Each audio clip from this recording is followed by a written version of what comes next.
আব্দুল কাদের নোমানী সাহেব, মোহতামিম হযরত ফাতেমাতুজ জাহরা কওমি মহিলা মাদ্রাসা আমোদপুর ও খতিব বায়তুন নূর জামে মসজিদ মুআজ্জমপুর।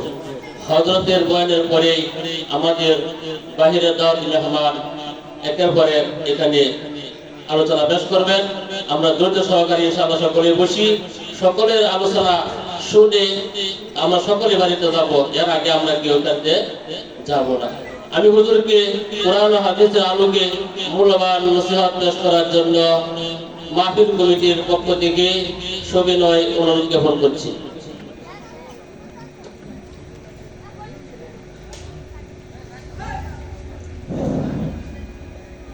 আসসালামু আলাইকুম ওয়া রাহমাতুল্লাহি ওয়া বারাকাতুহু।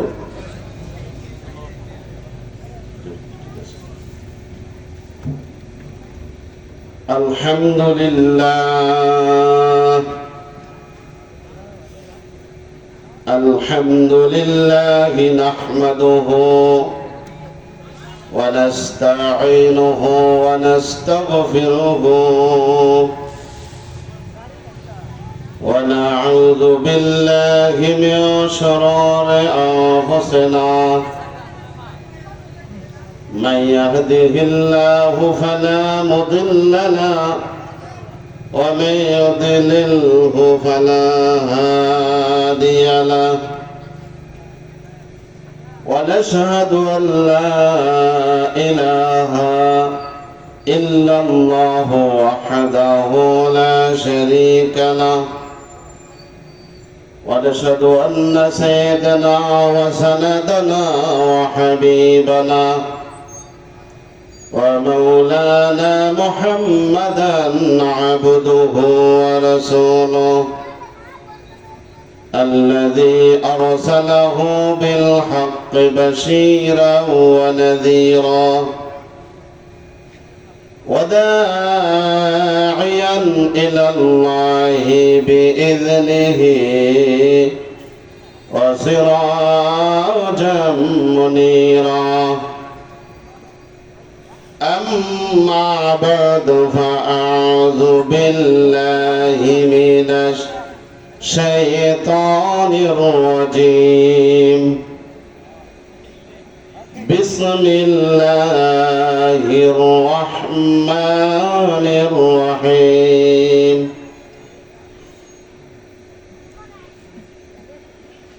ذلك الكتاب لا ريب فيه هدى للمتقين. وقال رسول الله صلى الله عليه وسلم أفضل العبادة تلاوة القرآن. সকলে দুরূদ শরীফ পড়েন। আল্লাহুম্মা সাল্লি আলা মুহাম্মাদ। আওয়াজ দিয়ে সকলে পড়েন আল্লাহুম্মা সাল্লি আলা محمد وعلى آل محمد كما صليت على إبراهيم وعلى آل إبراهيم إنك حميد مجيد.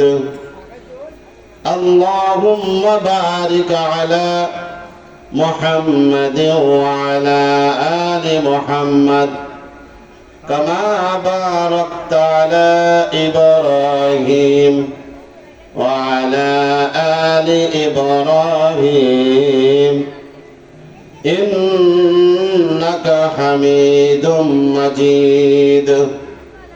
بلغ العلا بكماله. পড়েন, দুরূদ পড়লে অনেক ফজিলত হয়। আজকে তো শুক্রবারের রায়, কি কন ঠিক না? بلغ العلا بكماله كشف الدجى بجماله حسنت جميع خصاله صلى عليه وآله. মক্কা মদিনা বাসী তারা কত ভাগ্যবান। দয়াল নবীজির রূপ দেখিয়া কাফের হইল মুসলমান। বালাগাল আলামি কামালিহি كشفت الدجى بجماله حسنت جميع خصاله صلى عليه وآله। মজ্জমপুর মধ্যপাড়া গুরুস্থান ইসলামিয়া নুরানিয়া বিজিয়া মাদ্রাসার বাৎসরিক ইসলামী মাহফিলে সম্মানিত সভাপতি সাহেব ফিরে কামেল হযরত মাওলানা আবুল ফজল সাহেব দামাত বরকাতুহু, আরো উলামায়ে কেরাম উপস্থিত হবেন, একের পর এক আসতেই থাকবে ইনশাআল্লাহ। এখানে উপস্থিত আমার মুআজ্জমপুর এলাকার সম্মানিত মুসল্লিরা, যুবক ভাইরা, পর্দার আড়ালে মা ও বোনেরা, আল্লাহ পাকের দরবারে আমরা শুকরিয়া আদায় করতেছি। আল্লাহ তাআলা আমাদেরকে এই জান্নাতের বাগানে বসার তৌফিক দান করেছেন। সকলে বলেন আলহামদুলিল্লাহ। আলহামদুলিল্লাহ, এটা কার প্রশংসা? হ্যাঁ, এই সূরাটা আমরা সবাই জানি না, কি বলেন? জানি না। যত নামাজ ফরজ, ওয়াজিব, সুন্নাত, নফল নামাজ পড়েন, ঈদের নামাজ পড়েন, জুম্মার নামাজ পড়েন, আল্লাহ তাআলা প্রশংসা দেয়া, আল্লাহর প্রশংসা দেয়া কোরআনুল কারীমের আল্লাহ তাআলা শুরু করেছেন। আলহামদুলিল্লাহি রাব্বিল আলামিন। সমস্ত প্রশংসা আল্লাহ তাআলার, যিনি সমস্ত জগতের রব। আচ্ছা, এখানে কি আর উম্মাহ আইন হইতাছে? বাচ্চারা আইন উম্মাহ দিতেছে কেন? একটু তেলা দেন তো, আওয়াজ করতেছে কেন? না দেখেন তো, সূরাতুল ফাতিহা আল্লাহ তাআলা আমাদেরকে দান করেছেন, এই উম্মতকে দান করেছেন। মুসা আলাইহিস সালাতু ওয়াস সালামের উম্মতকে এই সূরা দেন নাই। সূরাতুল ফাতিহা কেন নাম রাখা হয়েছে?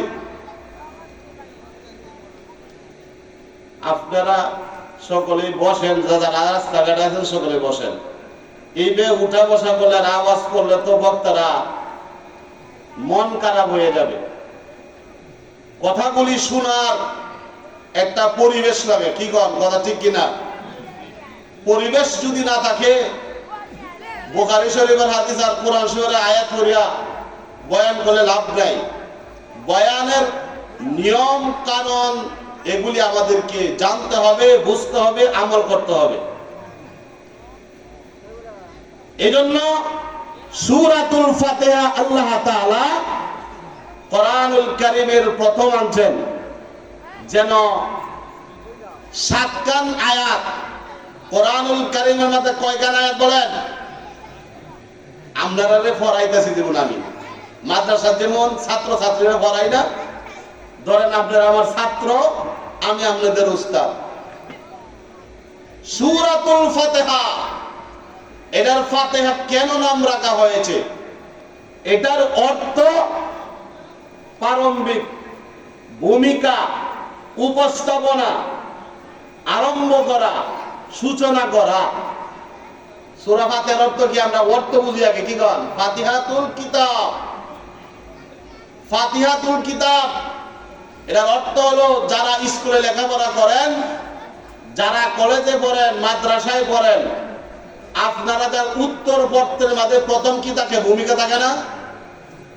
হ্যাঁ, আনসার, কোয়েশ্চন, কোয়েশনের আনসার যখন লেখে প্রথম লিখতে হয় আরবিতে বলে জবাব,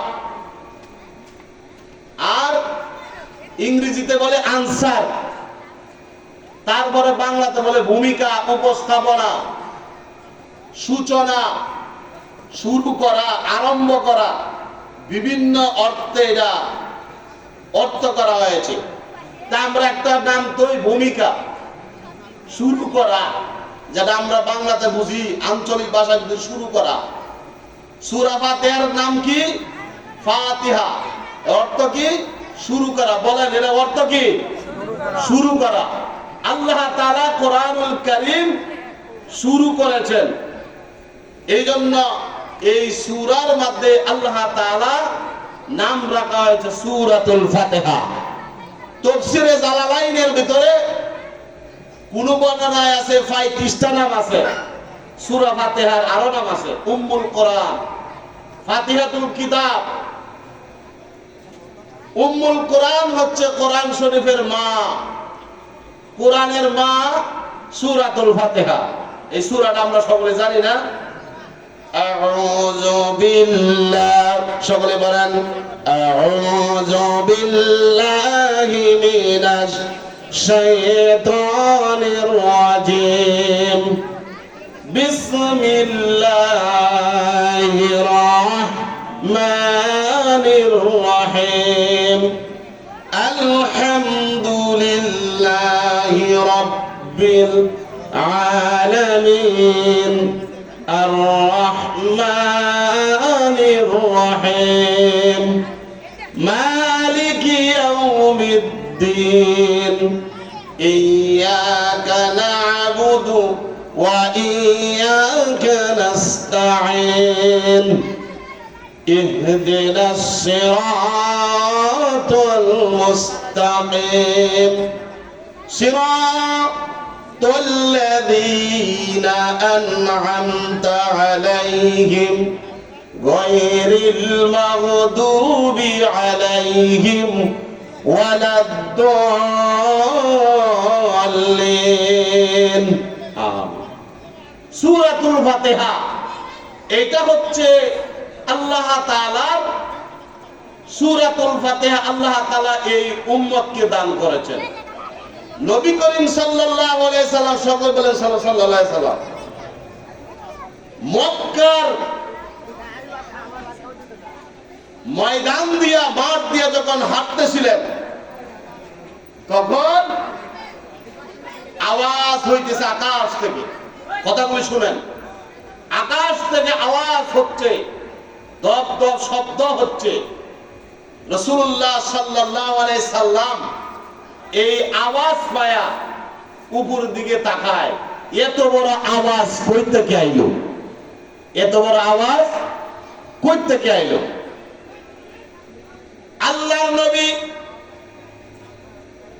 মুহাম্মদুর রাসূলুল্লাহ সাল্লাল্লাহু আলাইহি ওয়াসাল্লাম উপর দিকে যখন তাকায়, তখন দেখে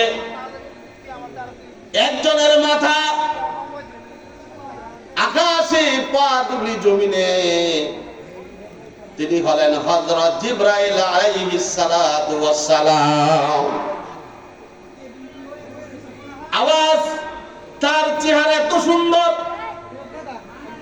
নবীজির কাছে যখন জিবরাইল এভাবে যখন বারবার যখন বিভিন্ন চেহারা নিয়ে আসে, তখন আল্লাহ তাআলার এই ফেরেশতা হযরত জিবরাইল আলাইহিস সালাতু ওয়াস সালাম নবীজিকে বলেন, আল্লাহ তাআলা আপনার উপরে আপনার উম্মতকে এমন একটি সূরা দান করতেছেন, যেই সূরাটা আল্লাহ তাআলা কোনো উম্মতকে দান করে নাই। আল্লাহ তাআলা অন্য কোন উম্মতকে দান করে নাই। মুহাম্মদ রাসূলুল্লাহ সাল্লাল্লাহু আলাইহি ওয়াসাল্লাম এই উম্মতকে আল্লাহ তাআলা নবীর উপরে সূরাতুল ফাতিহা দিলেন। সূরাতুল ফাতিহা এই ঘোষণা যখন আল্লাহ রাসূল সাল্লাল্লাহু আলাইহি ওয়াসাল্লাম যখন বাড়িতে চলে গেলেন, চলে যাওয়ার পর খাদিজাকে বলতেছেন, খাদিজা আমার কেন ভয় করতেছে? সূরা আলাক নাযিল হওয়ার পর এইরকম রাসূলের ভয় করছিল। প্রথম আয়াত সূরা আলার আছে, আর সূরাতুল ফাতিহা যখন আল্লাহ নবীর উপরে যখন নাযিল হয়, নবীজি বলতেছেন যে আমার উম্মতকে আল্লাহ তাআলা শ্রেষ্ঠত্ব সূরা দান করতেছে। সূরাটা যখন নাযিল হবে রাসূলের উপরে, রাসূলকে বলতেছেন কুদ্দুসুন কুদ্দুসুন, এই রকম পবিত্রতা বর্ণনা করার জন্য হযরত জিবরাইল আলাইহিস সালাতু ওয়াস সালাম আল্লাহ পাকের তরফ থেকে আমি নাযিল হয়েছি। হুজুর গো, আল্লাহ তাআলা আপনাকে সূরাতুল ফাতিহা দান করেছেন, যা অন্য কোন উম্মতকে আল্লাহ তাআলা দেন নাই। আমরা খুশি না বেজার? সূরা ফাতিহা আমরা ভাগ্যবান না? কি বলেন?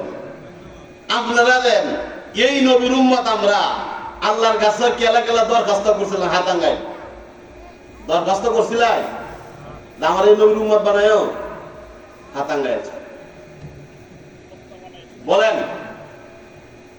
আল্লাহ তাআলা এই নবীর উম্মত হিসেবে আল্লাহ তাআলা আমাদেরকে আগেই বাজেট করে রাখছে।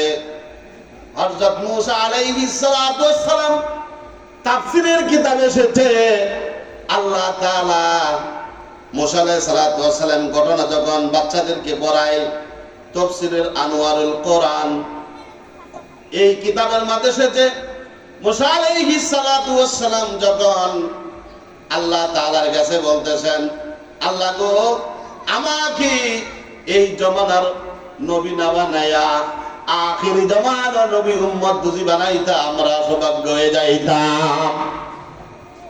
আল্লাহ তাআলার কাছে এই কথা যখন বললেন, বলার পর আল্লাহ তাআলা ওহী দিয়া জানায় দিয়েছে, মূসা রে, আল্লাহ তাআলা আমি তোমাকে যে নবুয়ত দান করেছি, এই নবুয়তের শুকরিয়া আদায় করো। আমি আল্লাহ তাআলা আগেই বাজেট করে রাখছি কোন কোন ব্যক্তিকে আখির নবীর উম্মত বানাইব। সুবহানাল্লাহ। সমস্ত নবীরাই দোয়া করেছেন যে এই নবীর উম্মত হওয়ার জন্য, আর আমরা দোয়া করি নাই, দরখাস্ত করি নাই, কোনো কিছুই করি নাই। আল্লাহ আমাদেরকে ভালোবেসে আল্লাহ তাআলা আমাদেরকে এই নবীর উম্মত বানাইছেন। জোরে বলেন সুবহানাল্লাহ। আল্লাহ তাআলার কাছে হযরত ঈসা আলাইহিস সালাতু ওয়াস সালাম দোয়া করেছিলেন, আল্লাহ আপনি আমাকে কি করেন, এই নবীর উম্মত বানান। সমস্ত নবীদের দোয়া কবুল হয় নাই একজন ছাড়া, সেই হযরত ঈসা আলাইহিস সালাতু ওয়াস সালাম। এই উনি কিন্তু দুনিয়াতে আসবেন দাজ্জালকে ধ্বংস করার জন্য। ঈসা আলাইহিস সালাতু ওয়াস সালামের দোয়া কবুল হয়েছিল, কিন্তু ঈসা রেখে আল্লাহ তাআলা নবুয়ত না দেয়া এই নবীর উম্মত বানায় পাঠাইবে। বুঝাইছে কথা? ঈসা আলাইহিস সালাতু ওয়াস সালাম কেন পাঠাবে? এই নবীর উম্মত বানায় পাঠাবে, নবী বানায় নয়। আল্লাহ তাআলা কাকে নবী বানাবেন আর কাকে ওলি বানাবেন সব কিছু আল্লাহ দরবারে আগেই সব কিছু ফয়সালা হয়ে গেছে। এজন্য আমরা ভাগ্যবান না? কি বলেন, ভাগ্যবান না? আল্লাহ তাআলা এই উম্মতের মধ্যে রব্বুল আলামিন আমাদেরকে বাছাই করে পাঠাইলেন। এই জন্য সূরাতুল ফাতিহা আল্লাহ তাআলা এই উম্মতকে দান করেছেন। তাওরাত দান করেছেন হযরত মূসা আলাইহিস সালাতু ওয়াস সালামের উপরে, জাবুর নাযিল করেছেন হযরত দাউদ আলাইহিস সালাতু ওয়াস সালামের উপরে, আর ইনজিল নাযিল করেছেন হযরত ঈসা আলাইহিস সালাতু ওয়াস সালামের উপরে, আর কোরআনুল কারীম নাযিল করেছেন রব্বুল আলামিন এই উম্মতের নবীর উপরে। জোরে বলেন সুবহানাল্লাহ। 104 খানা কিতাব, তার মানে 100 খানা হলো সহিফা। সহিফা মানে ছোট কিতাব, আর 4 খানা হলো বড়, তাওরাত, জাবুর, ইনজিল, কোরআনুল কারীম। এই চারখান কিতাবের মধ্যে সবচেয়ে বড় হইল কোরআনুল কারীম। জোরে বলেন সুবহানাল্লাহ। কোরআনুল কারীম আমাদের যত বড় নবী, যত সম্মানী নবী, আল্লাহ তাআলা এই কোরআন দিয়েছেন এত বড় নবীর উপরে। জোরে বলেন সুবহানাল্লাহ। ভারসাম্য, এই কোরআনের দায়িত্ব অন্য কোন নবী পারবে না। পারবে? কথা বল না, কে পারবে? সেই কোরআনের দায়িত্ব রাসূলুল্লাহ সাল্লাল্লাহু আলাইহি ওয়াসাল্লাম দায়িত্ব অক্ষরে অক্ষরে, কদমে কদমে, কথায় কথায় পূর্ণাঙ্গভাবে তিনি রক্ত ঝরাইছেন কোরআনের জন্য।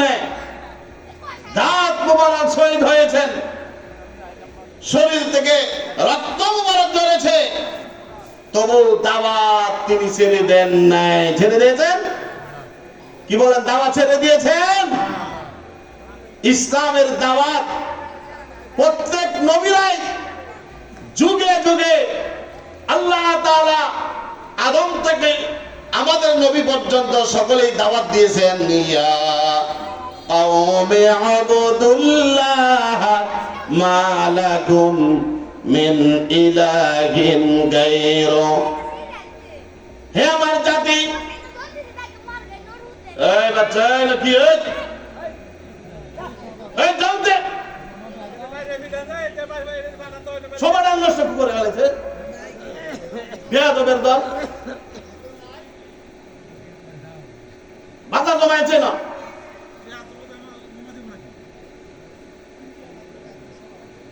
এত সবার দিন বাচ্চা কাচ্চারা দিতে দৌড়তে আপনারা কি করেন যেন?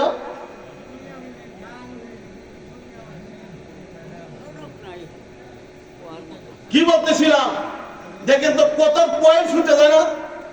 কি বলি? আল্লাহ তাআলা হযরত মূসা আলাইহিস সালামের উপরে প্রত্যেক জাতির মাধ্যমে এক একটা নবী আল্লাহ তাআলা পাঠাইলেন। সেই নবীদেরকে আল্লাহ তাআলা কিতাব দান করেছেন, আল্লাহ তাআলা ওহী দ্বারা দান করেছেন। আর আয়াতগুলি ইয়া কওমি আবুদুল্লাহ মা লাকুম মিন ইলাহিন গায়রু। হে আমার জাতি, তোমরা কে করো? ইয়া কওমি আবুদুল্লাহ মা লাকুম, তোমরা একমাত্র আল্লাহর গোলামি করো। মিন ইলাহিন গায়রু, এক আল্লাহ ছাড়া কারো ইবাদত করা যাবে না। প্রত্যেক নবীরাই বলেছেন তোমরা একমাত্র আল্লাহর ইবাদত করো, আর আল্লাহ ছাড়া কারো ইবাদত করা, কথা বলেন বাবাজিরা, কথা বলেন, একমাত্র আল্লাহর ইবাদত ছাড়া কারো ইবাদত করা যাবে না। এই তো কথা বলতেছেন, কথা সুন্দর হয়। তাহলে বুঝতেছে যে যিনি আলোচনা করেন আর যারা শুনেন তাদের অন্তরের ভিতরে আলোচনা ঢুকতেছে। কি বলেন? কথা ঠিক কিনা? আসছেন দু একটা কথা যদি নিয়ে যাইতে পারেন তাহলে জীবন উন্নয়ন হবে, আমল করে তৈরি করতে পারবেন। আল্লাহ পাক প্রত্যেক নবীকে কিতাব দান করেছেন। প্রত্যেক নবীর লা ইলাহা ইল্লাল্লাহু মুহাম্মাদুর রাসূলুল্লাহ দাওয়াত দিয়েছেন। সূরাতুল ফাতিহার আলোচনা করতেছিলাম। তাওরাত কিতাব আমরা দেখি নাই, ইনজিল কিতাব আমরা দেখি নাই, দাউদ আলাইহিস সালামের উপরে জবর কিতাব অবতীর্ণ হয়েছে, এই কিতাব আমরা দেখি নাই। কিন্তু আমরা কিভাবে শুনছি? আল্লাহ পাক কোরআনুল কারীমের মধ্যে ঘটনাগুলি আল্লাহ তাআলা বর্ণনা করে দিয়েছেন, আর আলেমরা পরে আপনাদেরকে ঘটনাগুলি আলেমরা জানায় দেয়। কি বলেন? কথা ঠিক কিনা? এজন্য প্রত্যেক নবীদের উপরে আল্লাহ তাআলা কিতাব দিলেন। হাদিস শরীফ এসেছে কেউ যদি সূরাতুল ফাতিহা একবার পড়ে তাহলে সারা কোরআন শরীফ তেলাওয়াত করার সওয়াব আল্লাহ তাআলা ওই বান্দার আমলনামা জমা করে দিবে। সুবহানাল্লাহ। হাদিস শরীফ এসেছে সূরাতুল ফাতিহা যদি কেউ পড়ে সাথে আবার সূরাতুল ইখলাস পড়ে 3 বার। আজকে জুম্মার রাত্র এই সামাজিক গুরুস্থানের পাশে মাদ্রাসা, মাদ্রাসার পাশে মসজিদ, মসজিদের পাশে একটা দ্বীনের জলসা হয়েছে। আজকে রাত্রে যদি কোন ব্যক্তি যদি পিতা মাতার নেউতে আর মুরতাদগণের নেউতে যদি সূরাতুল ফাতিহা কেউ পড়ে আর সূরাতুল ইখলাস যদি 3 বার কেউ পড়ে, আল্লাহ তাআলা বলেন সূরাতুল ফাতিহা পড়া মানে কোরআন শরীফ সারা কোরআন তেলাওয়াতের সব ওই বান্দার আমল নামা জমা হয়ে যায়। আর সূরাতুল ফাতিহার পর সূরা ইখলাস যদি কেউ 3 বার পড়ে, 3 বার পড়ার কারণে আল্লাহ তাআলা পুরা কোরআন খতমের সব ওই বান্দার আমল নামা জমা হয়ে যায়। তারপরে এই আমল করার পরে তার বাদে দুরূদ শরীফ পড়ে 3 বার, 5 বার, 7 বার, 11 বার, 12 বার এভাবে পড়ে, যদি পড়ার পরে আস্তাগফিরুল্লাহ পড়ে 10-11 বার পড়ার পরে যদি কোনো সন্তান যদি ইয়াশার নামাজ পড়ে এই আমলগুলি করে, আল্লাহ পাকের রহমতের ফেরেশতারা আল্লাহর কাছে বলে, আল্লাহ গো এই বান্দা মসজিদের মাইশার আয়েশা ঢুকেই কান্নাকাটি করতেছে, আয় আল্লাহ তুমি আমার সমস্ত জীবনের গুনাহগুলি মাফ করে দাও, আমার পিতা মাতার গুনাহগুলি মাফ করে দাও। সকলে করেন রব্বিরহামহুমা কামা রাব্বায়ানি সগীরা, রব্বিরহামহুমা কামা রাব্বায়ানি সগীরা। আল্লাহ তাআলা রব্বিরহামহুমা কামা রাব্বায়ানি সগীরা, আল্লাহ তাআলা আমার পিতা মাতার উপরে তুমি দয়া করো, যেইভাবে আমার পিতা মাতা শিশুকালে আমার উপরে দায়িত্ব রহমত করেছিল, দয়া করেছিল, আল্লাহ তুমি আমার পিতা মাতাকে তুমি রব্বির হামহুমা কামা রাব্বায়ানি সগীরা, আল্লাহ তুমি আমার পিতা মাতার উপরে এরকম দয়া করো। এইভাবে যখন সন্তান জুম্মার রাত্রে তুমি এইভাবে দোয়া করে আল্লাহর কাছে দরবারে, হাদিস শরীফে এসেছে কোন ব্যক্তি যদি এইভাবে দোয়া করে 50 জন আলেমকে কাওয়াইলে দোয়া করলে তার দোয়া কবুল হতেও পারে নাও হতে পারে, কিন্তু ওই হুজুরের বদলে যদি নিজের নেককার সন্তান হাফেজে কোরআন একজন আলেম কারি সাহেব কবরের পাশে এসে যদি পিতামাতার জন্য দোয়া করে রব্বিরহামহুমা কামা রাব্বায়ানি সগীরা, আল্লাহ তাআলা এই পিতামাতার দোয়ার বরকতে আল্লাহ তাআলা বলেন, এ আমার আযাবের ফেরেশতারা এখন আর তার কবরে আযাব দিস না, আল্লাহ তাআলা এই সন্তানের দোয়ার বরকতে আল্লাহ তাআলা পিতামাতার কবর এর আযাবকে আল্লাহ তাআলা maaf করে দেয়। অনার্স মাস্টার্স পিএইচডি ডিগ্রি করা ছাত্রদেরকে আমি বলি, তোমরা যতই লেখাপড়া করো তোমাদেরকে আল্লাহ তাআলা বুদ্ধিমান মনে করেন নাই। ডক্টর মোহাম্মদ শহীদুল্লাহ বলেন, তুমি যত ডিগ্রি লাভ করো যদি তোমার ভিতরে আল্লাহর কোরআনের জ্ঞান না থাকে তুমি হইলাঙ্গা মূর্খ পণ্ডিত, তোমার ভিতরে জ্ঞান নাই। একটা ইতিহাস পড়লে আপনারা বুঝবেন, এক পিতা মারা গেছে, মারা যাওয়ার পরে ছেলে পিএইচডি ডক্টরের বড় ইঞ্জিনিয়ার হয়েছে, হওয়ার পর ছেলে চাষির সে ছিল, চাষি, চাষি তো বুঝলেন, গৃহস্থের ছেলে, যারা আমরা সাধারণ ভাবে বুঝি গৃহস্থের ছেলে, মানুষের বাড়ি কাজ করিয়া রিস্কা বাইয়া সেরারে পড়াইছে, এই সেরা ইঞ্জিনিয়ার হয়েছে।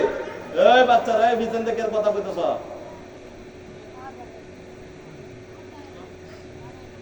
হুজুরা দেখেন তো দিক দিয়া।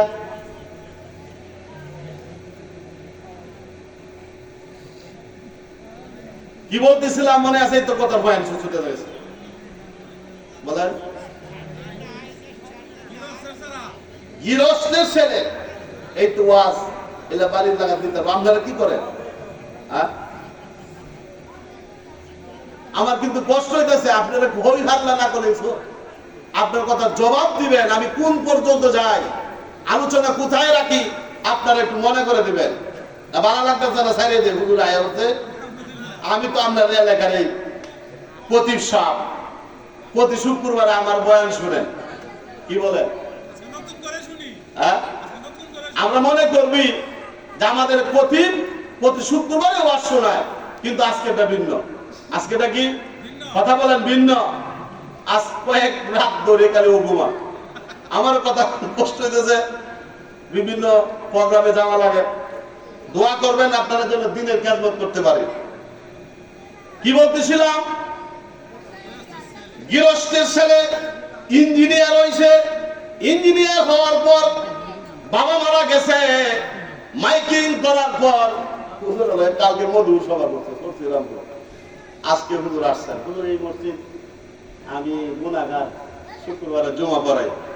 হযরত গত কাল সরসিরামপুর উনি আসছিল, আমি বুঝছিলাম। এই জন্য আপনারা খুশি না বাজার? উনি আছে বই রাখতে। নারে তাকবীর, বলেন নারে তাকবীর। হযরত মাওলানা আবুল গায়েব বরুনি সাহেব, আপনারা কি কায় আছেন না? আইসান তুই আসার পরে কায়া কায় তো আইসুন। জুন নাই, ইলেকশন সামনে একটা জুন হইব। এক প্যাক বিড়ি খাই ভাই, আর এই যে আর কি টাকা হয়, আপনারা 2টা দামের বিস্কুট দিব, আর কিছু দিত না। সারাদিন চিল্লাইলেন। আর এই তো নাই ছিল, এই জান্নাতের বাগান। সুবহানাল্লাহ বলেন। কোনটা সত্য আর কোনটা মিথ্যা এটা বলানো হয় তার ভাই ভাই। তারপর হঠাৎ আইসা গেছেন, আমি ঘটনা করে ছেলে দিতেছি। ছেলে যখন ইঞ্জিনিয়ার হয়েছে, ছেলে টেলিফোন করছে। টেলিফোন করার পর ছেলে আসতেছে, না আইলে তো মানুষ খারাপ করব। কি বল খারাপ করতো না? আব্বা মরে গেছে, আইসে কিনতেন ফেনতেন ফইরা আইসে। কোন সমাধান? মসজিদের ইমাম শব্দে বলা জানাজা কইতেছে। জানাজা কোয়ার সময় অজু করবো বলা, অজু করতে তো সাহিত্য বৃত্তে শেষ। অজু ছাড়াই যারা খারাই বসে এখন, অজু ছাড়াই কথা কন, অজু ছাড়াই কারাই গেছে জানাজা। এইরকম সন্তান দরকার। নামজ্জমপুর মধ্যপাড়ার নুরানের একজন হাফেজে কোরআন, সে সব সময় উজু করে রাখে। আর বুকের দরদ দিয়া জানাজা কইয়া সেই সন্তান বাপকে কবরে নামাইবে, নিজের হাতে গোসল করাইবে। গোসল করায়া বাপের জন্য দোয়া করবে, সূরাতুল ফাতিহা পড়ে ইখলাস করে শুক্রবার দিন 5 ওয়াক্ত নামাজের সময় দোয়া করবে। তখন ওই ইঞ্জিনিয়ার ছাড়া জানাজার পরে একটু আমাহুরে কাঁদতেছে, একটু হুসে আর কুকালি উয়া করে আর কি। ইমাম সাহেব জিজ্ঞাসে, বাবা তুমি কান্দো কেন? বলে আব্বা যেন আমার যে জাতের লেয়াভরা করাইছে, এই জাতের লেয়াভরার প্রাধান্য হইল আমি ওযু ছাড়া জানাজা কইছি। আজ এইটা হইল এই জাতের লেয়াভরা। আর যদি আমার ইঞ্জিনিয়ার বানাইছে ঠিক, কিন্তু শিশু বানায় যদি আজকে নুরানি মাদ্রাসায় যদি আমাকে মক্তবের মধ্যে কোরআনুল কারীম সহি করে তেলাওয়াতটা শিক্ষা দিত, তাহলে আজকে আমার সেই ইঞ্জিনিয়ারিং বন্ধ হইলে, চিৎকার দিলে, মোবাইল করলে যে আমি ওযু করতেছি, আমার বাবার জানাজাটা 5 মিনিট পরে করো। কি কথা ঠিক কিনা? এই জন্য আমি বলি, আগে সন্তানকে মাদ্রাসায় পড়ান, তারপরে আমরা এই কথা কই না আপনার স্যার ডাক্তার বানান নেবেন। ডাক্তার বানানো তো কি বানাবেন? এগুলি দরকার। আগে ছেলেকে কোরআন, আমি প্রায় শুক্রবারে বলি, আগে ছেলেকে আলেম বানান। আলেম না হয়তো হাফেজ বানান, হাফেজ না হয়তো কমসে কম নাজারাটা সহি করে যে পড়তারে এরকম যোগ্যতা বানায় পরে স্কুল কলেজ ভার্সিটি যা পাস করা লিখবি সব কোরআন, কিন্তু আগে কোরআনুল কারীম আল্লাহর কোরআন পড়ায়া দেন, জীবনে কাজে লাগবে। যদি ফ্যান হিন্দানো তাহে সকাল ফজরের নামাজ পড়ে কইব আল্লাহ তুমি আমার বাপের মাফ করে দাও, সুবহানাল্লাহ বলেন। এই জন্য সূরাতুল ফাতিহাটা আমি এই জন্য তেলাওয়াত করেছি যে আমার সন্তানকে দিন শিক্ষা দিতে হবে। দিন যদি না শিক্ষা দেয় তা কিয়ামতের ময়দানে সেই সন্তান আমার নামে মামলা করবে। তিরমিজি শরীফের হাদিসে আছে এই সন্তান কি করবে, কথা বলেন, আমার জন্য আল্লাহর দরবারে মামলা করবে। আর সেই মামলা কি হবে, আল্লাহ তাআলা এগুলি বিচার করবেন। আমাকে বাবা দিন শিক্ষা দেয় নাই, বাপের বুকের উপরে ফাড়া দিয়া সেই সন্তান, বাবাও জাহান্নামে যাবে, সন্তানও জাহান্নামে যাবে। কিয়ামতের দিন ইয়াউমা ইয়াফিরুল মারউ মিন আখি ওয়া উম্মিহি ওয়া আবি ওয়া সাহিবাতিহি ওয়া বানি। কিয়ামতের দিন